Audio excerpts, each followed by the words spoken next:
আশা করি সবাই ভালো আছেন এবং থেরাপি শুভেচ্ছা জানিয়ে শুরু করছি। আজকে একটা জটিল কেস নিয়ে আমি আপনাদের সঙ্গে আলোচনা করব। তো আজকে আমাদের পেশেন্ট রোকসানা আপু, উনি অ্যাক্সিডেন্টাল কেস নিয়ে আমার কাছে এসেছিলেন। ওনার শোল্ডার পেইন এবং শোল্ডার রিজিওনে বোন ফ্র্যাকচার হয়ে গিয়েছিল, সেটা আমরা এক্সরেতে দেখেছিলাম। উনি 2 সপ্তাহ আগে যখন এসেছিলেন তখন আর হাতটা এভাবে বাঁধা ছিল, উনি হাতটা মুভমেন্ট করতে পারছিলেন না। তখন আমি ওনাকে আমাদের যে ন্যাচারাল থেরাপি, আয়ুর্বেদিক থেরাপি, সেখানে ওনাকে আমরা গ্রীবাবস্তি এটা দিয়েছিলাম। ওটা দেওয়ার পরে উনি মোটামুটি হাত মুভমেন্ট করা সহ যাবতীয় যে কাজগুলো উনি করতে পারছিলেন, সেই সঙ্গে ওনার ব্যথা অনেক উপশম হয়েছিল। এখন আজকে 2 সপ্তাহ পরে এসে ওনাকে আরেকটা সিটিংস আমরা সাজেস্ট করি এবং উনি আরেকটা সিটিং নিয়েছেন।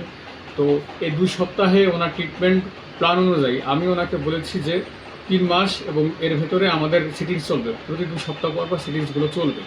এখন এই দ্বিতীয় সিটিংস নেওয়ার পরে বা এই 2 সপ্তাহে উনি কেমন ফিল করছেন এখন আমরা বিস্তারিত ওনার কাছ থেকে জেনে নিই।